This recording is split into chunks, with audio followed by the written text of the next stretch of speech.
Queridos, que maravilha poder reencontrar-nos nesse domingo, mais uma vez como Igreja Presbiteriana de Tampa Bay, que é um campo missionário aqui no estado da Flórida, nos Estados Unidos, mantido e promovido pela Igreja Presbiteriana Jardim das Oliveiras do Presbitério de Magé, no Rio de Janeiro, que neste final de semana celebra o seu 39º aniversário de organização. Daqui nós, como igreja mantida e campo missionário de Jardim das Oliveiras, nós queremos parabenizar os nossos queridos por mais essa conquista. Deus tem abençoado e continuará abençoando o trabalho das mãos dos irmãos para que cresça e expanda cada vez mais o reino de Deus. Não somente aí, na área de Piabetá, onde a igreja está instalada, mas também em Fragoso, onde nós temos ali também uma congregação, onde o reverendo Fábio, ele é responsável por aquele trabalho. Que Deus abençoe grandemente a Igreja Presbiteriana Jardim das Oliveiras em todas as atividades. Isso eu menciono também com oração especial de gratidão a Deus pela vida e ministério do reverendo José Cláudio de Freitas. Que Deus abençoe meu colega de ministério no seu trabalho feito e conto com as suas orações para que aqui também nós possamos também alcançar as mesmas vitórias. Sabemos que a proporção é bem diferente, mas nós confiamos no Deus que nos trouxe até aqui e certamente nos usará para alcançar as almas dos perdidos. Nós gostaríamos de compartilhar com os irmãos um trecho da Palavra de Deus que baseará a nossa reflexão nessa noite. Uma vez que nós já temos trabalhado durante todo o ano com o tema de buscar o crescimento no conhecimento de Deus e na graça recebida, e em cada domingo nós temos nos dedicado a um tema específico. E hoje nós estaremos nos dedicando a um tema muito relevante na vida cristã, que todo novo nascido, ele precisa estar não somente envolvido, mas envolvido e imbuído e desenvolvido para que possa experimentar o crescimento do conhecimento de Deus e no crescimento também da graça. Para isso, eu gostaria de convidar a você para que abra a sua Bíblia e acompanhe o registro conforme se encontra no segundo livro das Crônicas, capítulo 7, estaremos lendo do verso 11 até o verso 22. Segundo livro das Crônicas, capítulo 7, verso de 11 a 22. E o registro bíblico assim nos instrui. Assim, Salomão acabou a casa do Senhor e a casa do rei. Tudo quanto Salomão intentou fazer na casa do Senhor e na sua casa, prosperamente o efetuou. De noite, apareceu o Senhor a Salomão e lhe disse: ouvi a tua oração e escolhi para mim este lugar para a casa do sacrifício. Se eu cerrar os céus de modo que não haja chuva, ou se ordenar aos gafanhotos que consumam a terra, ou se enviar a peste entre o meu povo, se o meu povo que se chama pelo meu nome se humilhar e orar e me buscar e se converter dos seus maus caminhos, então eu ouvirei dos céus, perdoarei os seus pecados e sararei a sua terra. Estarão abertos os meus olhos e atentos os meus ouvidos à oração que se fizer neste lugar, porque escolhi e santifiquei esta casa, para que nela esteja o meu nome perpetuamente.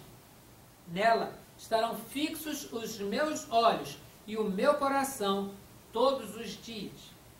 Quanto a ti, se andares diante de mim, como andou Davi teu pai, e fizeres segundo tudo o que te ordenei, e guardares os meus estatutos e os meus juízos, também confirmarei o trono do teu reino, segundo a aliança que fiz com Davi teu pai, dizendo: não te faltará sucessor que domine em Israel. Porém, se vos desviardes e deixardes os meus estatutos e os meus mandamentos que vos prescrevi, e fordes e servirdes a outros deuses e os adorardes, então vos arrancarei da minha terra que vos dei, e esta casa que santifiquei ao meu nome, lançarei longe da minha presença, e a tornarei em provérbio e motejo entre todos os povos. Desta casa, agora tão exaltada, todo aquele que por ela passar, pasmará e dirá: por que procedeu o Senhor assim para com esta terra e esta casa?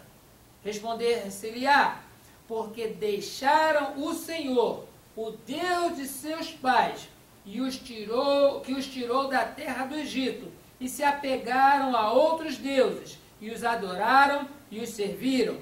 Por isso trouxe sobre eles todo este mal. Irmãos, nós estamos aqui dentro de um contexto que fala a respeito da dedicação do templo que Salomão construiu depois de bastante recolhimento de material, de destino para artífices, para fazer o templo maravilhoso. Nós sabemos que Salomão, filho de Davi, foi o terceiro rei de Israel e coube a ele a tarefa de construir o templo ao Senhor. E ele, com toda a sabedoria, com todo o seu conhecimento, com toda a sua riqueza, escolheu o melhor para dedicar ao Senhor e consagrou o templo. E fez uma oração dedicando o templo. Depois, o Senhor apareceu a Salomão e ele ouviu do Senhor estas palavras que nós temos lido agora. Este é o contexto onde Salomão ele ora a Deus, dedicando o templo, e Deus responde a Salomão dizendo: eu ouvi a tua oração. Hoje nós estaremos refletindo a respeito do nosso crescimento através da oração. O nosso crescimento em conhecer a Deus, ele se dá também através da oração. E o crescimento da graça recebida, ele se dá também através da oração. E hoje, queridos, nós enfrentamos um problema muito grande. No mundo em que vivemos, a agitação nos rouba esses preciosos momentos na presença do Senhor.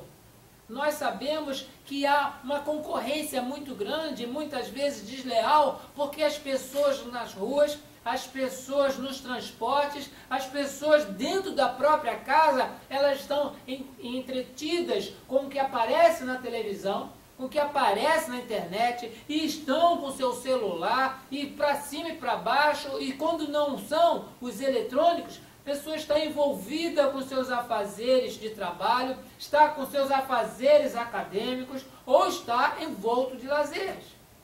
Nós sabemos que há uma concorrência muito grande, e quando a pessoa ela detém um tempo para orar, ou é algo muito rápido e muito mecânico, ou então a pessoa está tão cansada, e antes de dormir existe uma ilustração cômica que menciona isso, não é? Estou cansada do dia agitado, falou, eu tenho que orar antes de dormir. E a pessoa, ela arrisca orar deitado. Arrisca orar deitado e já coberto. E cansado depois do banho. E o que acontece? A pessoa começa a orar dizendo, Senhor meu Deus, e dorme. No dia seguinte, quando o despertador dispara, a pessoa diz, amém. Ela não consegue começar e terminar uma oração. E a oração feita, mesmo que as refeições, isso é uma coisa tão comum e às vezes a pessoa não tem o tempo de falar com Deus. Agradecer a Deus pela refeição é uma coisa, mas falar, conversar com Deus, expor o que há dentro do nosso coração, é uma coisa que precisa haver tempo. Nós temos tempo para tantas coisas. Temos tempo até para tomar o remédio. Tem pessoas que colocam o despertador para dizer, hora do remédio. A minha recomendação é que coloquem o despertador em um alarme para a hora de falar com Deus. A hora de ter comunhão com Deus através da oração. Jesus nos ensinou a orar. Jesus nos motivou a orar. Jesus falou a respeito das recompensas na oração. Falou daquilo que nós devemos evitar na oração. E ele disse que isso é uma coisa tão boa que ninguém pode te atrapalhar. Por favor, se você quer falar com Deus, vá para o seu quarto, feche a porta, lá sozinho você falará com Deus. E Deus, Ele não apenas te ouvirá, mas Ele te encherá com toda a comunhão que você precisa para o seu crescimento. Sabemos que Jesus, Ele não dispunha de um quarto para ele se trancar e falar com o Pai. Muitas vezes ele precisava se isolar, subindo num monte tão alto que ninguém podia acompanhar Jesus. E lá no monte Jesus orava.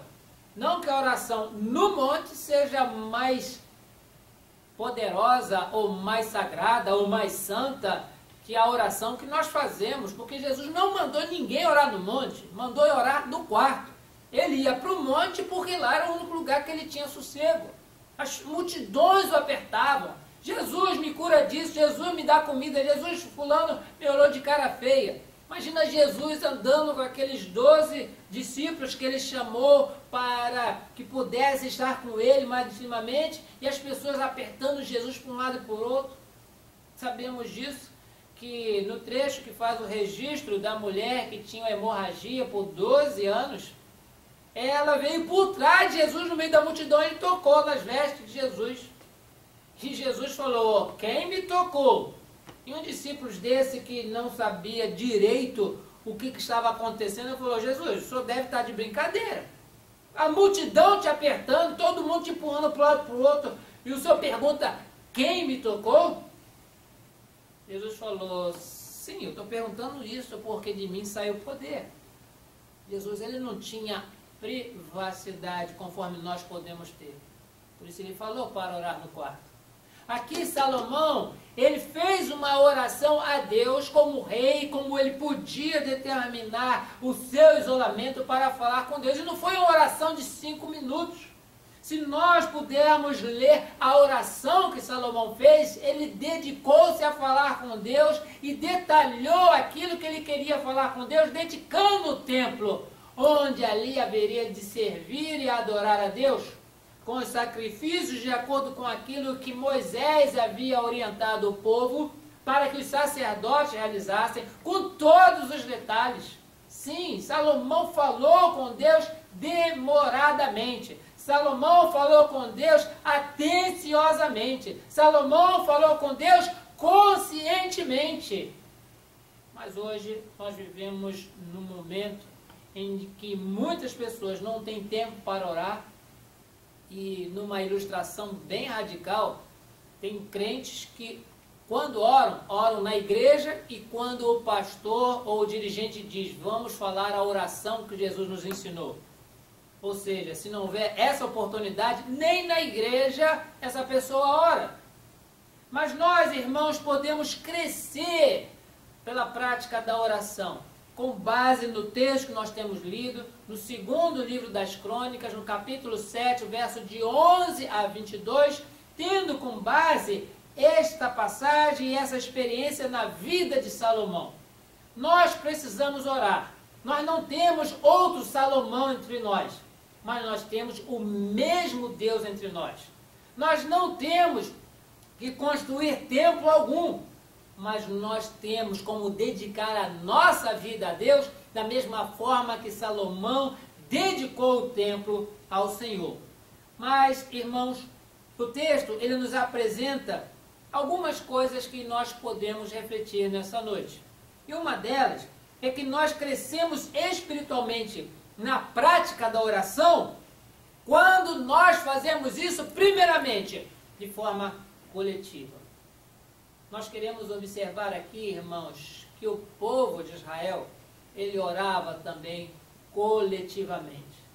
As pessoas se reuniam para orar. Havia a reunião para falar com Deus. Mesmo que uma só pessoa falasse naquele momento, estava o povo junto. E nós sabemos disso porque no verso 14 do texto que nós temos lido, Deus respondendo a Salomão, na sua oração, disse: olha, se o meu povo, não está falando de uma pessoa, se o meu povo, que se chama pelo meu nome, se humilhar, Se o meu povo que se chama pelo meu nome orar, se o meu povo que se chama pelo meu nome me buscar, se o meu povo que se chama pelo meu nome se converter dos seus maus caminhos, sim, Deus está falando de um povo que ora. E a oração aqui ela é coletiva. E dentro dessas questões, irmãos, nós observamos que para o povo de Deus crescer no conhecimento de Deus, crescer na graça recebida, orando coletivamente, essa oração precisa ser, primeiramente, irmãos, envolvida com sentimento de humildade. Não há como nós orarmos a Deus sem a humildade de reconhecer que Ele é Senhor e nós somos os servos. Sem reconhecer que foi Ele que nos escolheu para a salvação e nós é que estávamos perdidos. Existe uma ilustração correndo na internet mencionando que há um equívoco quando as pessoas dizem: eu encontrei Jesus, eu encontrei Jesus. É meio equivocada essa expressão, porque na realidade nós não encontramos Jesus, foi Ele que nos encontrou, porque os perdidos estávamos nós, não Jesus. Nós não encontramos Jesus, foi Ele que nos encontrou.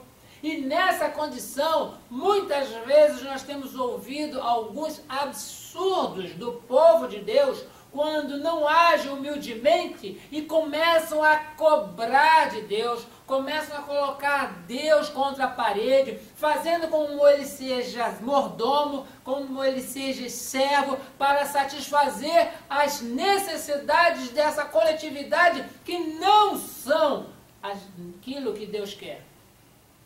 Na epístola de Tiago, nós observamos a seguinte expressão: pedis e não recebeis, porque pedis mal, para esbanjardes nos vossos deleites.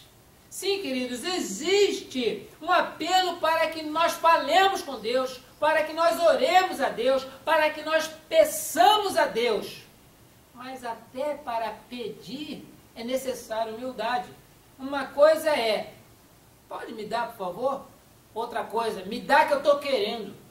Tem muita gente que fala para Deus: Senhor, o Senhor tem que me dar.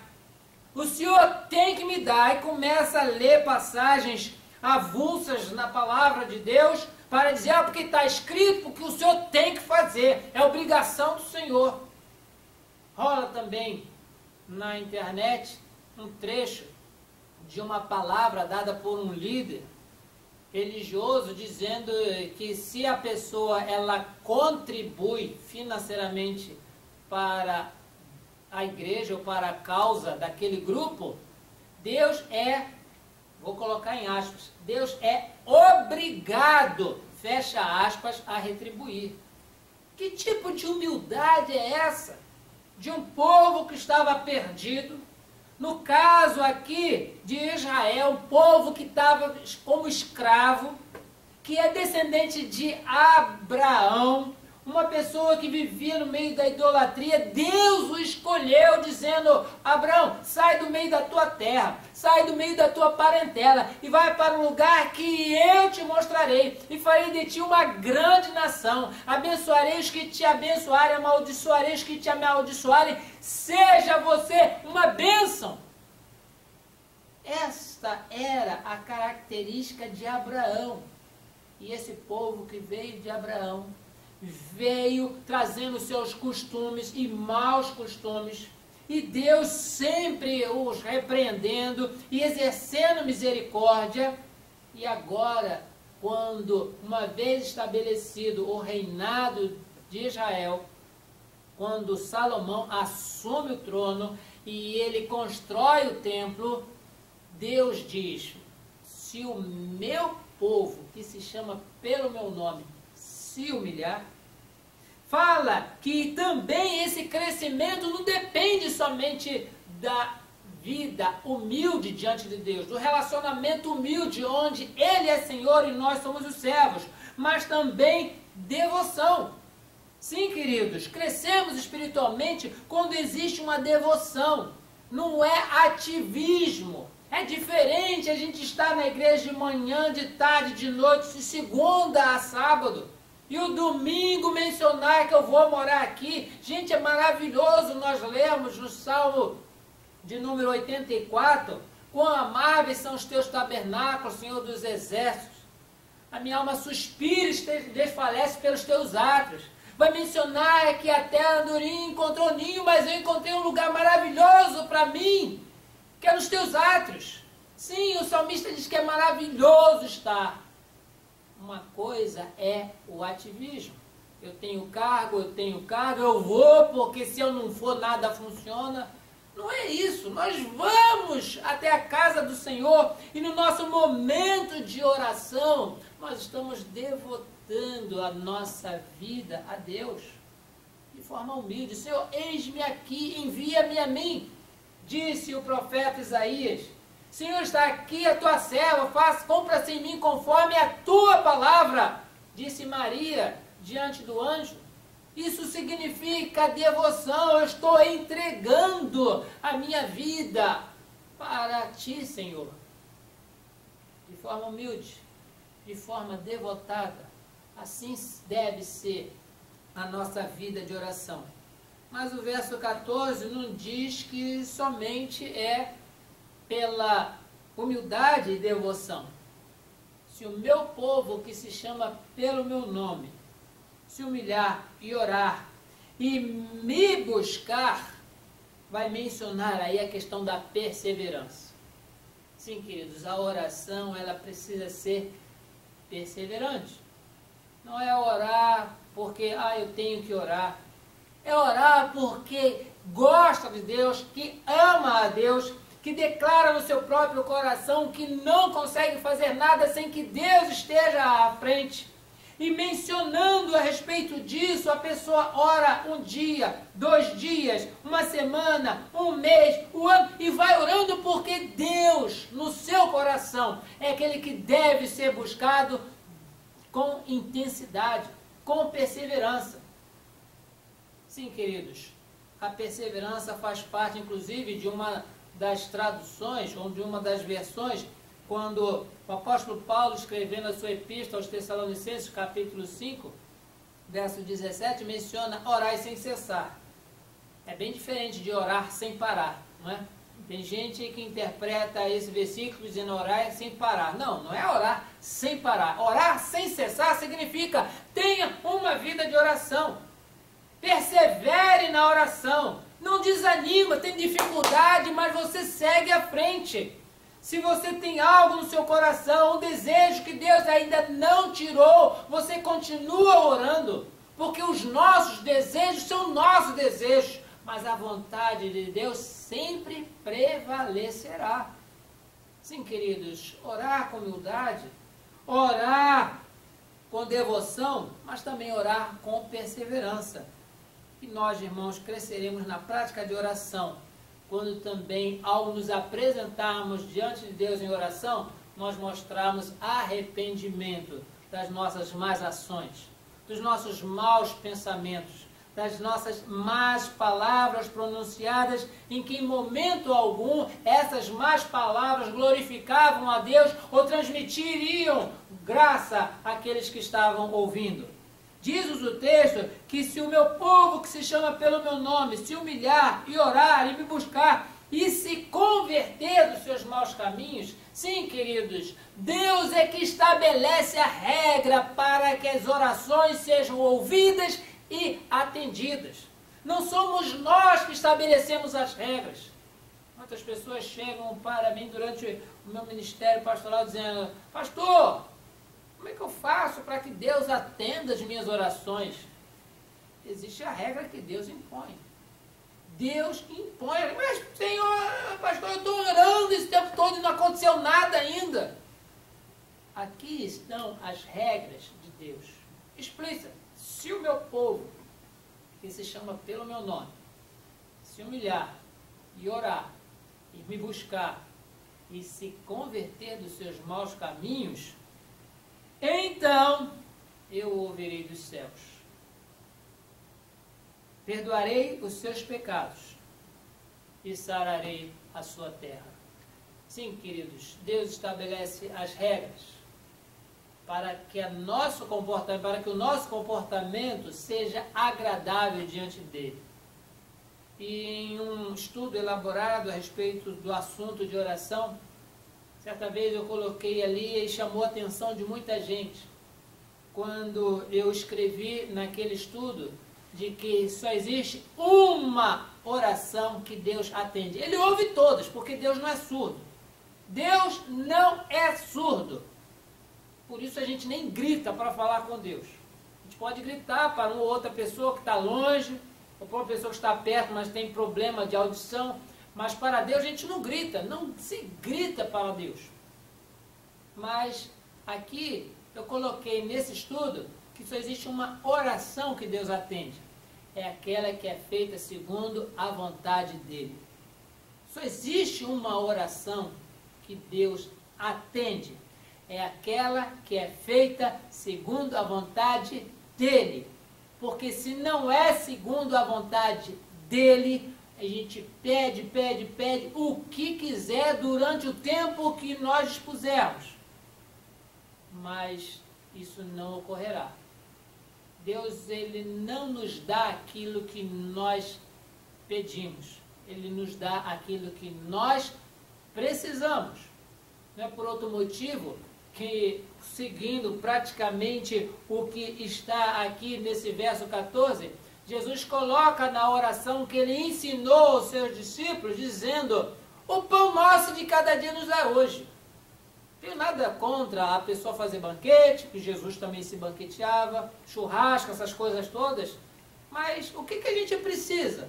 O que é que nós efetivamente precisamos para o nosso sustento?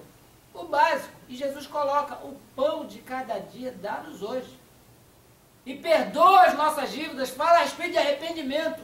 Jesus, ele como judeu, ele tinha todas essas informações na oração de Salomão, dentro de tudo aquilo que já era a prática do povo de Deus, segundo as instruções bíblicas, e Jesus só ensinou isso sistematicamente numa oração que hoje nós conhecemos como oração ensinada por Jesus. Não é uma reza, mas é um modelo de como nós devemos nos portar diante de Deus. Sim, queridos, nós crescemos espiritualmente na prática de oração quando nós o fazemos coletivamente. Nós sabemos que a igreja, quando tem programação de aniversário, por causa do bolo, quando tem cantor, pregador, seja lá o que for, diferente, a igreja, ela comparece, chama gente que vem de longe, tudo bem. Mas se tem reunião de oração, olha, é uma dificuldade. Nós sabemos disso, porque nas igrejas que Deus já me deu o privilégio de pastorear, a gente sabe dessa dificuldade. Ah, eu não posso porque eu estou cansado. Ah, eu não posso porque eu estou estudando. Ah, eu não posso porque eu não quero. Dificilmente alguém vai falar uma coisa dessa.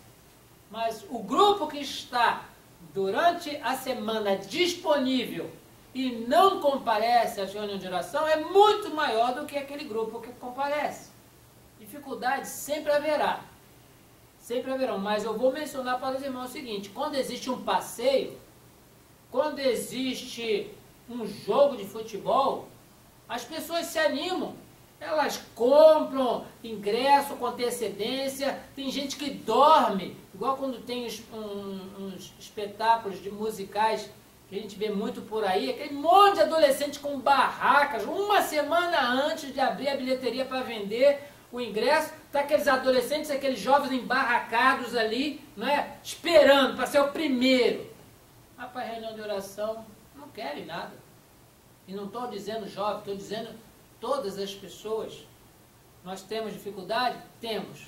Mas não vamos abrir mão do privilégio de orarmos coletivamente, porque Deus disse: se o meu povo, que se chama pelo meu nome. Outra coisa, irmãos, que o texto nos diz, é que nós também crescemos espiritualmente na prática de oração quando nós fazemos isso individualmente. Agora, não tem nada a ver com o meu povo que se chama pelo meu nome. Porque no verso 17, olha, nós estávamos lendo o verso 14, agora no verso 17, nós já vemos que a direção da conversa de Deus não tem nada a ver com o povo de Israel. ele menciona isso olhando para aquele que orou e diz assim para Salomão: quanto a ti, ou seja, eu não quero saber se o povo está me buscando com humildade, não quero saber de repente agora que o povo está me buscando com devoção, está me buscando com perseverança, ou está arrependido dos seus maus caminhos. Eu estou falando agora quanto a ti, Salomão.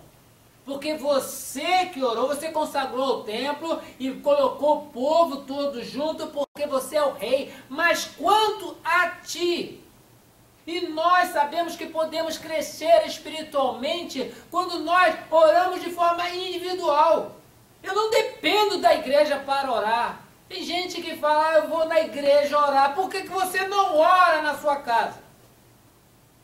Nós, infelizmente, como pastores, nós temos sido procurados, né, para orar por pessoas que não oram. Isso é uma grande felicidade. E para surpresa de alguns, alguém chegou para mim: ó, pastor, queria que o irmão orasse por mim, por esse problema. Tá bom, vamos fazer isso agora. Aí levei numa sala e ali nós estávamos juntos. Vamos orar. O irmão pode começar. A pessoa: eu? Sim, o problema é seu. Mas eu orar, eu vim pedir para o irmão orar por mim, o pastor orar por mim, o irmão está dizendo para eu orar. Eu falei: se você, que é o interessado, você não ora, não acha que fica muito difícil outra pessoa fazer o seu serviço? Eu vou orar por você, mas eu vou orar com você também.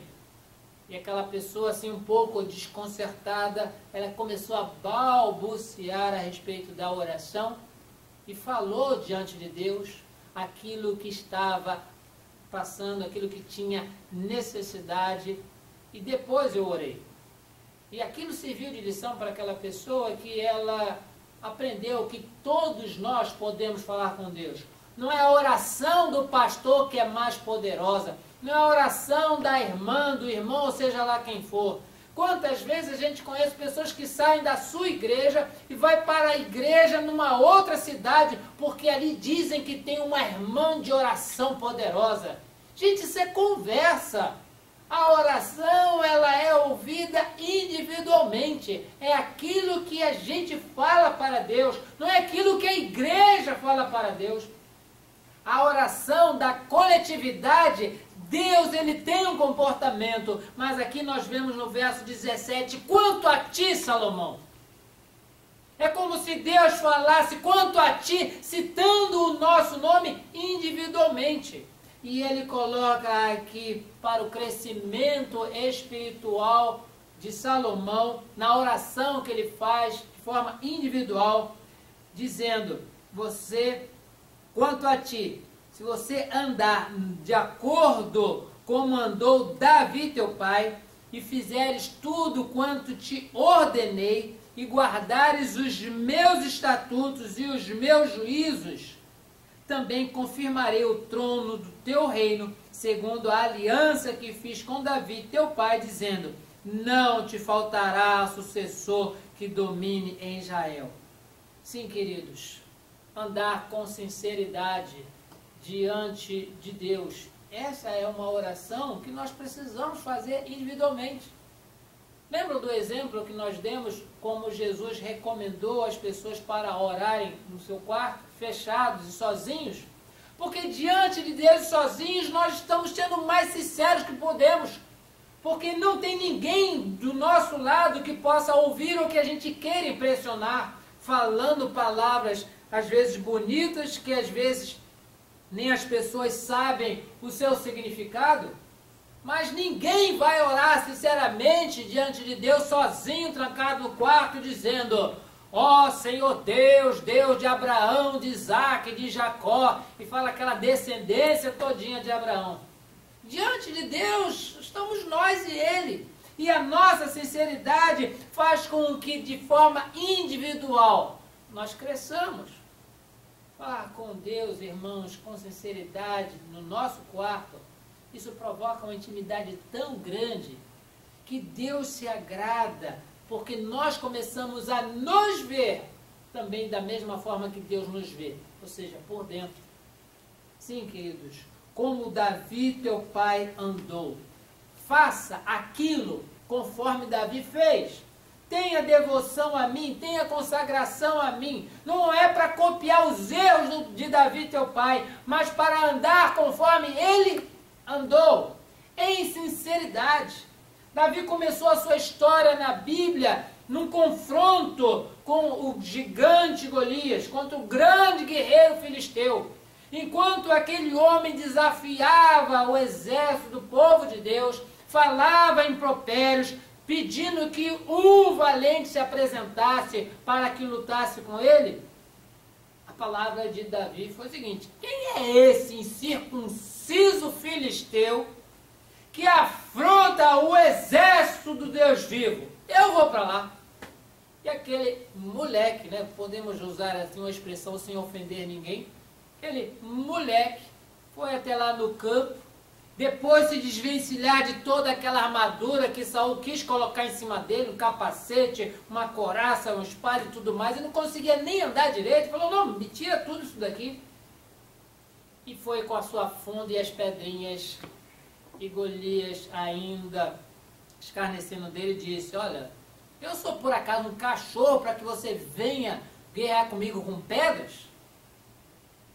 Davi lhe disse: olha, você vem contra mim com lanças, com escudo, com espada, com todo esse arsenal seu, mas eu vou contra ti em nome do Senhor dos Exércitos, do Senhor dos Exércitos, que tu tens ofendido, Golias. Assim Davi andou diante de Deus, com fidelidade, com sinceridade. E aqui Salomão ele é cobrado da mesma forma, crescendo no conhecimento de Deus, conhecendo na graça recebida através da oração. Individualmente nós precisamos ter sinceridade. Também devemos ter obediência. Nós conhecemos a palavra de Deus e na hora da oração a gente promete tanta coisa.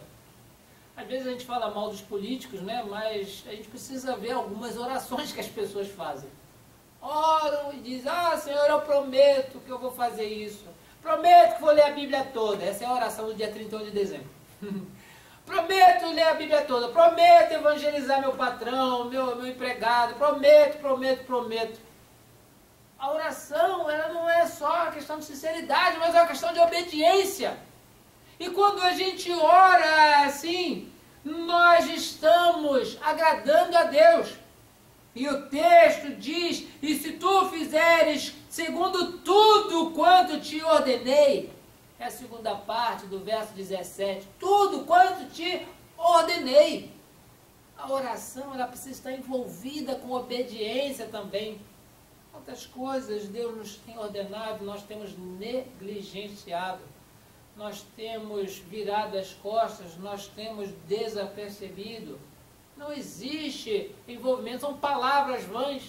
É igual as músicas espirituais ou cantos espirituais que muitas vezes as pessoas se elevam no culto e choram, levantam a mão e aquelas coisas no domingo. Mas na segunda-feira não existe o chamado espírito devocional. Isso é uma coisa que me incomodava muito no meu ambiente de trabalho secular, de conhecendo cristãos que domingo estavam na liderança, exercendo atividade nas suas respectivas igrejas, mas o assunto que eles traziam no bom dia, enquanto as pessoas estavam trocando de roupa para as suas atividades, era de futebol. E nada contra futebol, não. Mas começar a segunda-feira, em vez de falar do culto maravilhoso, abençoado, que eles participaram, que eles ofereceram a Deus, eles vão falar de futebol. Vão falar do ímpio que fez, do ímpio que falou, e seja lá o que for. Abramos as nossas bocas na segunda-feira para falar o que Deus fez por nós, o quanto Ele nos abençoou. Depois, é claro, a gente vai falar sobre futebol, sobre seja lá o que for, coisas edificantes, coisas boas, e não para escarnecer. Tem gente que escarnece tanto que o outro tem que se esconder para não ser mais vítima de deboche. Mas nós precisamos, irmãos, fazer tudo quanto ordenou. Cantar é bonito, maravilhoso, tem gente que chora e tudo mais, mas conserve isso na segunda-feira. faça desse encontro especial com Deus uma coisa santa e bonita para a sua vida. Mas nós também crescemos, irmãos, individualmente, quando nós fazemos aquilo com diligência. Quando Deus nos ordena para guardarmos os seus estatutos, os seus juízos, menciona, irmãos, que nós devemos fazer isso com diligência. O que significa isso? Uma coisa é a gente fazer por obediência, outra coisa é a gente fazer por diligência. Aquele que age por obediência nem sempre está gostando do que está fazendo. Algumas ordens, como por exemplo os nossos pais nos davam quando eram pequenos, vai jogar o lixo fora. Olha, tinha gente que fazia tudo, mas não queria nem gostava de sair arrastando aquele saco de lixo para jogar fora, que é uma coisa simples, nunca caiu a mão de ninguém. Mas quando a pessoa ela faz para agradar o pai, quando ela faz em reconhecimento de tudo o que seu pai e sua mãe têm feito na sua vida, faz com diligência. Leva aquele, mas procura saber onde é que tem mais saco de lixo para não fazer 3, 4, 5 viagens. É até inteligente uma coisa dessa. Senão a pessoa vai e leva aquele, você passou no banheiro, ih não, aí vai no banheiro. Passou lá no escuro, ih não, aí tem que fazer 4, 5 viagens. A pessoa quando é diligente, ela faz com prazer, ela se envolve, ela se planeja. Não obedece apenas porque existe uma ordem, um mandamento, um estatuto. Ela faz isso porque ela ama a Deus. Diz-nos o texto no verso 17, quanto a ti, Salomão, se você andares como andou Davi teu pai, e fizeres tudo o que te ordenei, e guardares os meus estatutos, eu confirmarei o teu trono. Sim, queridos, Deus, Ele nos faz crescer através da oração. A oração, sim, queridos, ela é algo que nos media em relação a Deus, é um meio de graça e nós precisamos usar essa ferramenta. Nós falamos com tanta gente, falamos com tantos assuntos o dia todo, por que nós não falamos com Deus que é o nosso Senhor, é o nosso Criador, o nosso Salvador e haveremos de viver na sua presença durante toda a eternidade? Precisamos fazer isso. E crescemos, irmãos, por último, espiritualmente, na prática da oração, porque isso também implica em compromisso. O verso 21 e o verso 22, eu gostaria que você nos acompanhasse, diz assim: desta casa, agora tão exaltada, todo aquele que por ela passar, pasmará e dirá, por que procedeu o Senhor assim para com esta terra e esta casa? Responder-se-lhe-á, porque deixaram o Senhor, o Deus de seus pais, porque os tirou da terra do Egito e se apegaram a outros deuses e os adoraram e os serviram. Por isso, trouxe sobre eles todo esse mal. A oração implica em compromisso. Se você vai orar, você está comprometido com aquilo que você está dizendo. É um pouco difícil mencionar isso porque alguém pode justificar por isso que pessoas não gostam de orar muito. Já sentiram como é que dá um frio na barriga de certas pessoas quando, de forma pública, o dirigente, vamos orar com o irmão fulano, ou orar com o irmão ciclano, e a pessoa engole seco, dá aquele frio na barriga e aquele silêncio, né? E fala, oh, ora por mim, ora, porque eu não estou preparado, alguma coisa dessa. Tem gente que não gosta de orar. Fala bem de todos os assuntos, inclusive da vida alheia, mas para falar com Deus em público não quer saber disso, porque a oração envolve compromisso. Quando a pessoa começa a abrir a boca para falar, já diz, Senhor Deus, já está comprometido, já está falando com Deus que é Senhor.